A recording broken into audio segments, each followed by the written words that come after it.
Hey y'all, Data Guy here. And today, what I want to go through is a relatively new feature that was introduced in Airflow 2.8 that was the ability to use an object store that is native to Airflow. Now, you might be thinking, well, I'm not going to store my data within Airflow, right? And you are right. What this means is that now you can represent objects, so any kind of data that you have saved in an object store, as an object within Airflow, similar to how you have data sets within Airflow.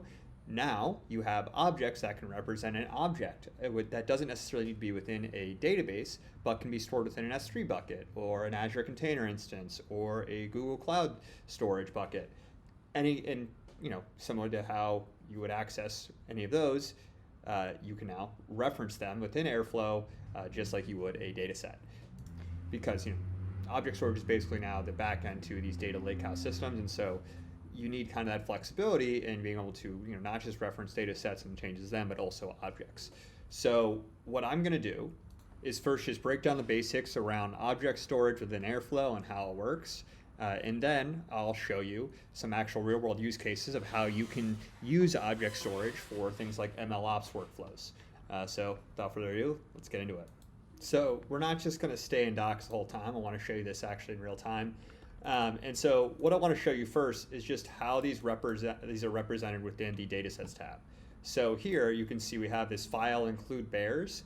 And in this case, we're just referencing a file that's stored within our local operating system within that include directory that is native to Airflow. So this producer DAG is producing a file called bears here. And you can see the code just within the code here. You can see we have our URI, so defining your URI unique identifier for your object store, just how you do for a data set. And then storing that in a data set object. So you need to actually pass the URI into your data set object to create that data set and then represent it as the object my data set. Then what you'll do to define the object storage path is pass the object storage path the URI and make sure that this object storage path is the actual storage path of your object. So very similar to that data set workflow, a little bit annoying just to have set up an extra object here, but not too hard. And then what you can do down here to define an outlet for a task is generating an object. We have this task, or my producer DAG, which is then setting the outlets to my data set. So if we play this DAG, hopefully this works. Let's see, boom, it did. So then what we can see here is if we go into data sets, we'll see that this producer DAG updated this file, have the source task instance, so we can see when the update was, so useful for going back and auditing any changes to a file if you need to do so, especially for like ML workflows, going back different iterations of what changes you made or what the file was. You can see here, let's trigger the consumer DAG and then have it run once more. So trigger producer DAG, boom, and then what should happen here is this consumer DAG, because that file was updated, and it's still not. Let's see, did it complete? Dataset change listener, and then consumer DAG, awesome. So doesn't look like this actually. Let's see, dataset URI, my dataset, print yay bears. So this will listen to any updates. I guess because there wasn't any update to include bears, we just had that same exact file. There isn't actually any updates to display from the consumer DAG. So you actually need to make some changes to that file for it to trigger downstream. So great way of showing you that little tidbit of information.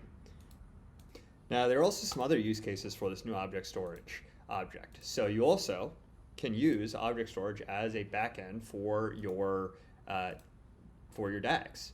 So here we're using object storage to interact with the remote FTP server and reading in an object that is defined by this object storage path. So here we're attaching this FTP file system, setting our base path to this object storage path within the FTP file system, and then all we need to do to read it is just reading that base path from our object storage, so the object storage path we defined, passing in there, so you can see base equals base path, and then able to read and interact with that object without needing to, within the context, let's read remote FTP, actually define the explicit details of that connection.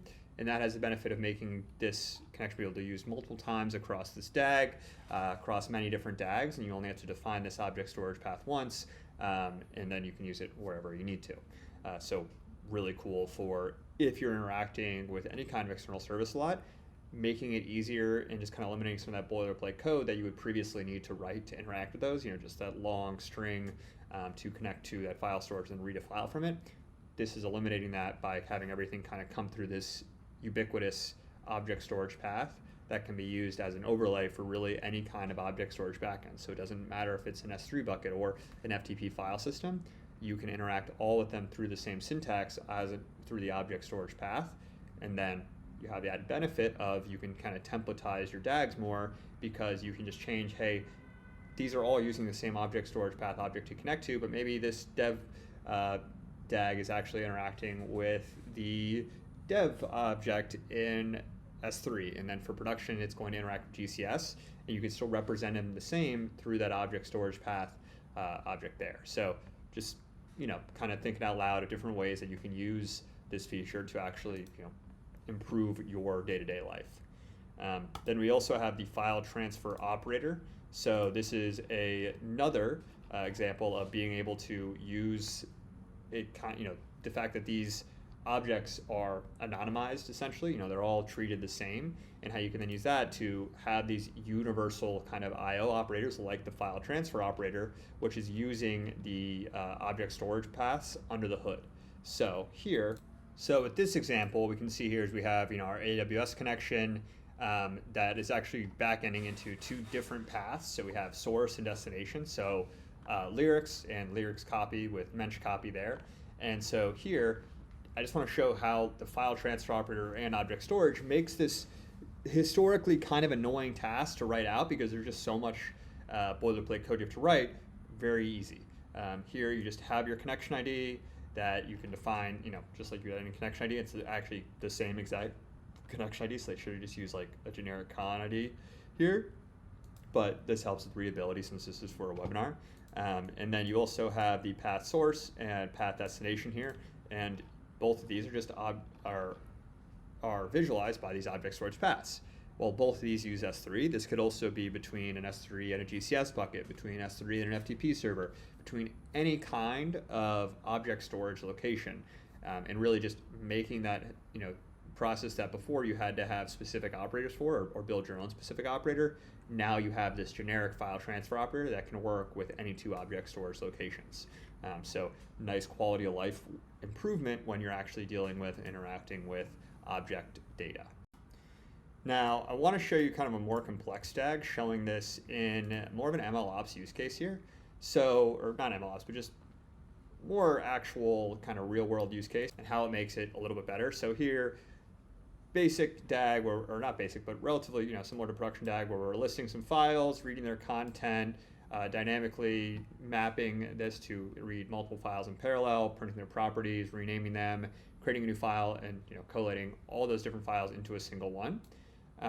And so, if we go look at the code here, so what I want to show is just how little boilerplate code you actually need to have. Although this is, there's a lot of print statements here, this is just allowing you to have this same base object storage path. So even though we have tons of different operations that are actually being conducted on it, we're just representing it as this easy to interact with file. So we define the file location, the base path, and then can list files from there. We can interact with files. We just have this file object that we can use throughout the DAG. Similar to how I was talking before, you don't have to have this connection defined explicitly for every single task that might interact with the location. It all inherits from that object storage path that you've already defined. And here you can see you can use it in so many different locations. You can alter the base path, append to it, create new paths, and just really kind of massage and use this object storage path in so many different ways. So that you no longer are bound to having to make that really explicit definition of interacting through boot23 to an S3 object or S3 path, and then writing or deleting something from there. Which historically you had to have a Python task that then wrapped around boot23 and then use that to actually interact with that S3 bucket, which was a huge pain if you ever did deal with it.